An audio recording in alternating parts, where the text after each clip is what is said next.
Non nasce in un quartiere, non nasce in un club, non nasce in una strada precisa. Il progressive non ha una città, ha una biblioteca. Nasce nelle scuole private, nei conservatori, nelle camere da letto dei ragazzi che leggono Blake, ascoltano Bartók e suonano Lemond come se fosse un'orchestra. Tra la fine degli anni 60 e la metà dei 70 il rock diventa progetto e per qualche anno in Inghilterra 4 nomi fanno saltare il banco: Genesis, Yes, King Crimson, Emerson, Lake e Palmer.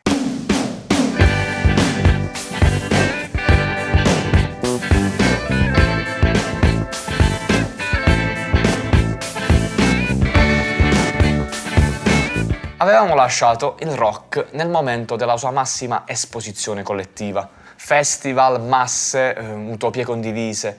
Ma mentre l'America celebrava la comunità e la controcultura, in Inghilterra stava maturando un'idea diversa. Non più rock come energia spontanea, bensì come progetto. Non più il brano come detonazione immediata, ma come costruzione. Il progressive nasce così, non da una scena urbana, ma dall'incontro quasi casuale di biografie colte, di musicisti sparsi in tutta l'Inghilterra che convergono verso un'idea nuova di musica rock, distintamente europea. Non esiste un epicentro del progressive, questa è la sua prima anomalia. A differenza della psichedelia di San Francisco o del Mercy Beat di Liverpool, il prog non appartiene a nessuna città. È un fenomeno diffuso, alimentato da percorsi individuali più che da identità collettive. Le storie personali contano più delle scene e spesso queste storie iniziano in ambienti che con il rock sembrano avere poco a che fare. I Genesis ne sono un esempio emblematico. Nascono nella Charterhouse School di Godalming nel Surrey, un collegio alto borghese che nei secoli ha formato vescovi, politici e pensatori. Peter Gabriel, Tony Banks, Mike Rutherford, Anthony Phillips e John Silver provengono da famiglie di banchieri, militari, insegnanti, media borghesia. La loro ribellione non è di strada, è una fuga dall'austerità del college attraverso la musica. L'esordio del 68, From Genesis to Revelation, prodotto da Jonathan King, li spinge verso un pop acerbo che non lascia intravedere il futuro, ma con l'ingresso nell'etichetta carisma e con l'arrivo di Phil Collins e Steve Hackett, il gruppo trova la propria forma classica. Tra Foxtrot, Selling England by the Pound e il doppio The Lamb Lies Down on Broadway costruiscono un universo poetico complesso, radicato nella letteratura, nei miti, nella cultura britannica. Le parti strumentali sono sofisticate ma sempre narrative, con un'alternanza intelligente tra acustico ed elettrico. Gabriel porta sul palco travestimenti, teatralità, carisma e un progressive che racconta storie, che costruisce immaginari.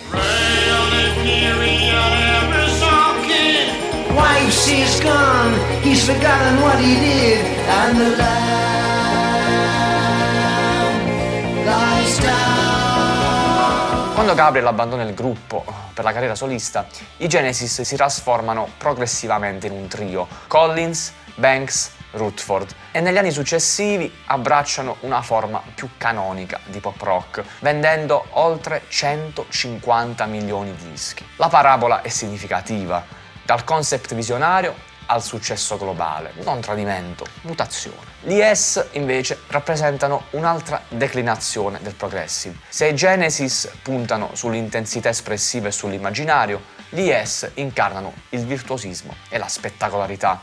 Nella formazione con John Anderson, Steve Howe, Chris Squire, Rick Wakeman e Bill Bruford, il gruppo raggiunge il vertice creativo con The Yes Album, Fragile e soprattutto Close to the Edge. Le composizioni si allungano, le strutture si fanno complesse, le copertine di Roger Dean costituiscono mondi fantastici, il basso diventa protagonista, le tastiere scolpiscono architetture sonore, la voce di Anderson assume un'aura mistica. I'll be the roundabout, the words will make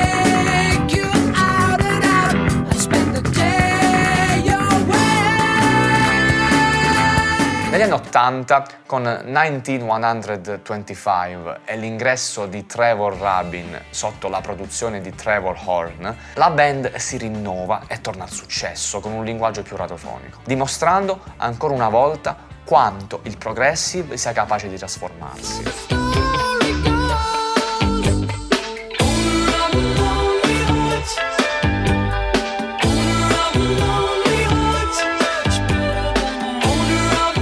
Diverso è il destino dei King Crimson.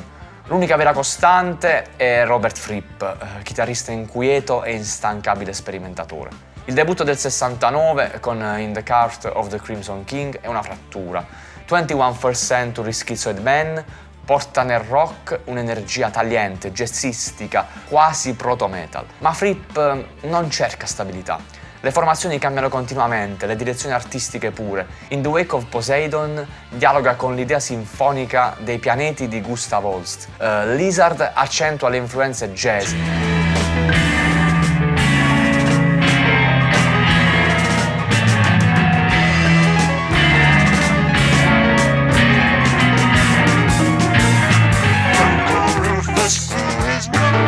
Highlands si avvicina a un astrattismo sonoro che guarda nella musica colta. Negli anni 70 arrivano Lark's Tongue is in Aspic e Red.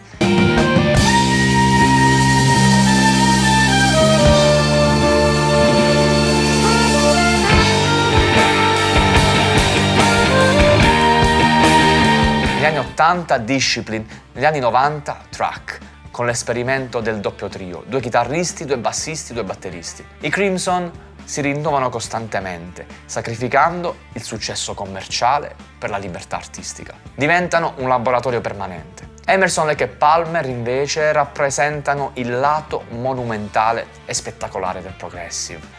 Greg Lake, ex King Crimson, si unisce a Kate Emerson dei Nice e a Carl Palmer dei Crazy World of Arthur Brown, formando uno dei primi supergruppi del genere. Dopo appena una settimana insieme si esibiscono al Festival dell'Isola di Wight del 70 e diventano immediatamente famosi. Emerson riarrangia Bartók, suona il Moog come un'orchestra, trasforma il concerto in un evento visivo oltre che musicale. Paradossalmente, a lanciarli inizialmente non è il sinfonismo, ma la ballata Lucky Man, scritta da Lake a 12 anni. Ooh, what a lucky man he was. Con Tarkus, Pictures at an Exhibition, Trilogy e Brain Salad Surgery consolidano il loro ruolo di giganti degli anni 70. Fondano l'etichetta Manticore e spingono il progressive verso una dimensione sempre più grandiosa. Ma quando l'equilibrio del gruppo si incrina, il progetto perde coesione. Accanto ai nomi più celebri esiste una costellazione altrettanto significativa. I Van der Graaf Generator costruiscono e costituiscono una poetica del dolore, con organo e sassofono a creare atmosfere cupe e minacciose in album come Pawn Hearts.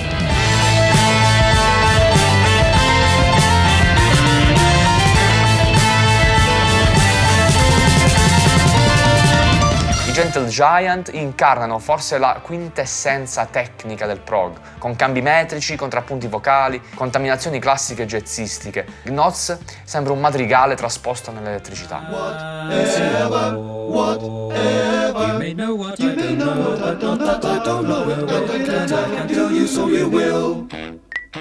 I Camel, con The Snow Goes, dimostrano che un album interamente strumentale può conquistare attenzione. I Renaissance intrecciano folk e sinfonismo.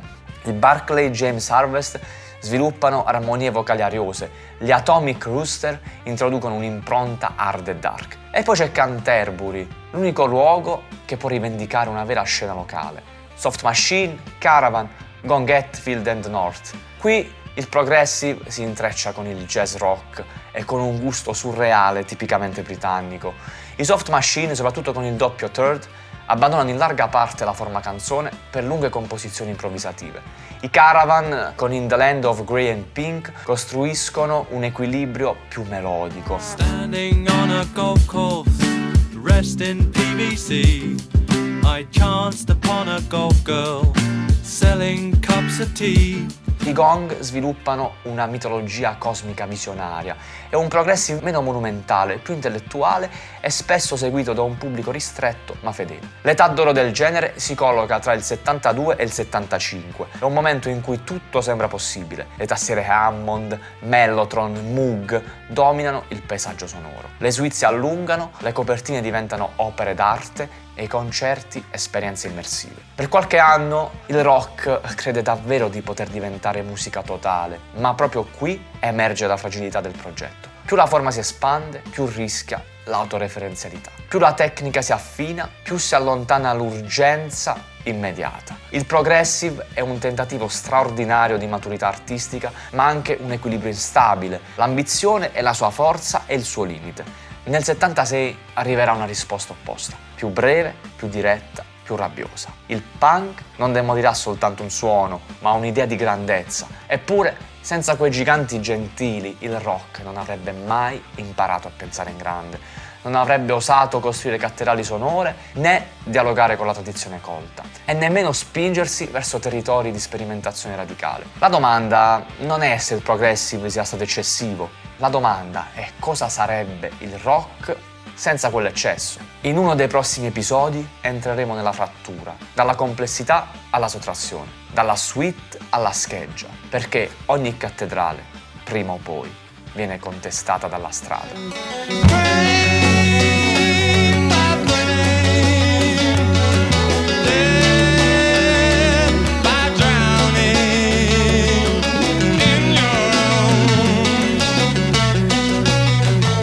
In descrizione una playlist con 10 brani essenziali del progressive rock britannico.